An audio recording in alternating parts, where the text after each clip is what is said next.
Hi everyone, welcome back to my YouTube channel Cause It Tales with me. This is Lanjana.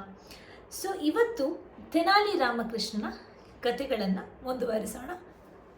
ಇವತ್ತಿನ ಕತೆ ಹೆಸರು ಏನಪ್ಪ ಅಂತ ಹೇಳಿದರೆ ಅದೃಶ್ಯ ನೇಯ್ಗೆಯ ರಹಸ್ಯ.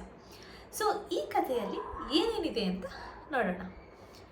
ಸೊ ಒಂದು ದಿನ ಆಸ್ಥಾನಕ್ಕೆ ಒಬ್ಬ ಮಹಿಳೆ ಬರ್ತಾಳೆ. ಹಾಗೆ ಅವಳು ರಾಜನ ಬಳಿ ಹೇಳ್ತಾಳೆ ಏನು ಅಂತ ಹೇಳಿದರೆ, ನನ್ನಲ್ಲಿ ನೇಕಾರರಿದ್ದಾರೆ, ಹಾಗೆ ನಾವು ಅದೃಶ್ಯದ ವಸ್ತುಗಳನ್ನು ನಿಮಗೆ ನಾವು ನೇಯ್ದು ಕೊಡ್ತೀವಿ ಅಂತ. ಸೊ ಇದೊಂದು ಅಪರೂಪವಾದ ವಸ್ತು ಅಂತ ಹೇಳ್ತಾರೆ. ಅದನ್ನು ಕೇಳಿದ ರಾಜನಿಗೆ ತುಂಬ ಆಶ್ಚರ್ಯ ಆಗತ್ತೆ.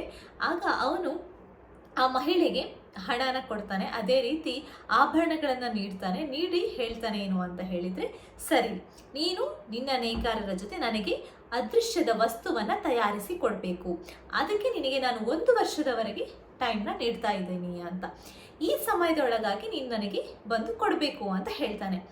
ಇದನ್ನು ಕೇಳಿದ ಮಹಿಳೆ ಸರಿ ಅಂತ ಹೇಳಿ ತನಗೆ ಬೇಕಾಗಿರುವಂತಹ ಒಡವೆಗಳನ್ನು ಹಾಗೂ ತನಗೆ ಸಿಕ್ಕಿರುವಂತಹ ಹಣ ಎಲ್ಲವನ್ನ ಅಲ್ಲಿಂದ ತಗೊಂಡು ಹೋಗ್ತಾಳೆ. ಆದರೆ ಈ ಮಹಿಳೆ 1 ವರ್ಷ ಆದರೂ ಕೂಡ ಬರೋದೇ ಇಲ್ಲ. ಹಾಗಾಗಿ ರಾಜನಿಗೆ ತುಂಬ ಸಂದೇಹ ಮೂಡುತ್ತೆ. ಹಾಗೆ ರಾಜನ ಏನು ಮಾಡ್ತಾನೆ ಅಂತ ಹೇಳಿದರೆ, ಪರಿಶೀಲಕರನ್ನು ಅವಳ ಜಾಗಕ್ಕೆ ಕಳಿಸ್ಕೊಡ್ತಾನೆ. ಆಗ ಪರಿಶೀಲಕರು ಬಂದು ಕೇಳಿದಾಗ ಮಹಿಳೆ ಹೇಳ್ತಾಳೆ ಏನಂದರೆ, ಈ ಕೋಣೆಯ ಒಳಗಡೆ ನಾವು ಎಲ್ಲ ಕೆಲಸಗಳನ್ನು ಮಾಡ್ತಾ ಇದ್ದಾವೆ, ಹಾಗೆ ನಿಮಗೆ ಆ ಕೋಣೆಗೆ ನಾನು ಕರ್ಕೊಂಡು ಹೋಗ್ತೀನಿ, ಅಲ್ಲಿ ಅದೃಶ್ಯದ ವಸ್ತುಗಳನ್ನು ಆಲ್ರೆಡಿ ನಾವು ತಯಾರು ಮಾಡಿದ್ದೀವಿ ಅಂತ ಹೇಳ್ತಾಳೆ. ಇದನ್ನು ಕೇಳಿದ ಪರಿಶೀಲಕರಿಗೆ ತುಂಬ ಖುಷಿಯಾಗತ್ತೆ. ಹೇಗಿದೆ ಅಂತ ನೋಡೋಣ ಅಂತ ಹೋಗ್ತಾರೆ.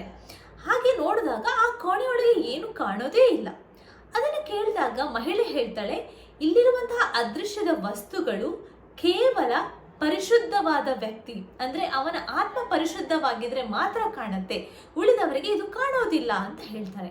ಇದನ್ನು ಕೇಳಿದ ಪರಿಶೀಲಕರಿಗೆ ಏನಾಗುತ್ತೆ, ನಾವೀಗ ಈ ವಸ್ತು ಕಾಣೋದಿಲ್ಲ ಅಂತ ಹೇಳಿದರೆ ನಮ್ಮ ಆತ್ಮ ಪರಿಶುದ್ಧವಾಗಿಲ್ಲ ಅಂತ ಹೇಳ್ಬೋದು, ಹಾಗಾಗಿ ನಮಗೆ ಚೆನ್ನಾಗಿ ಕಾಣ್ತಾ ಇದೆ, ತುಂಬ ಚೆನ್ನಾಗಿದೆ ಅಂತ ಹೇಳಿ ಅಲ್ಲಿಂದ ಹೋಗ್ತಾರೆ. ಅದೇ ರೀತಿ ಆ ಅದೃಶ್ಯದ ವಸ್ತುಗಳನ್ನು ಹೊರಗಡೆ ಎಲ್ಲ ಜನರಿಗೆ ತೋರಿಸಿದಾಗಳು ಮಹಿಳೆ ಅದೇ ರೀತಿ ಹೇಳ್ತಾಳೆ.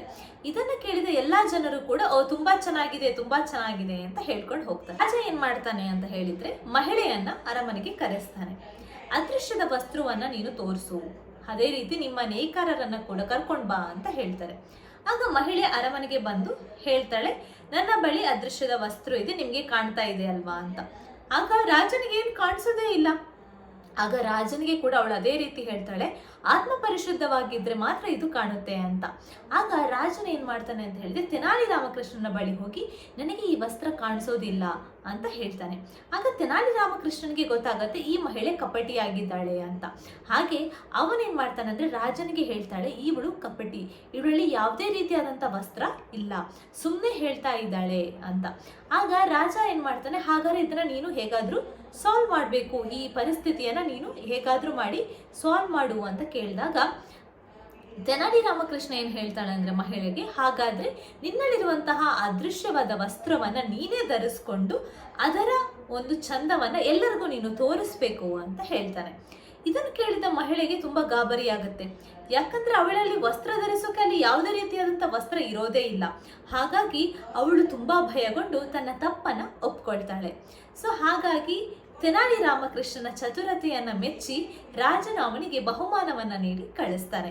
ಮುಂದಿನ ಸಂಚಿಕೆಯಲ್ಲಿ ಇನ್ನೊಂದು ಕಥೆಯೊಂದಿಗೆ ನಾನು ನಿಮ್ಮ ಜೊತೆ ಬರ್ತೀನಿ. ಅಲ್ಲಿ ತನಕ ನೋಡ್ತಾ ಇರಿ cause it tales with me, and this is Lanchana signing off. Thank you.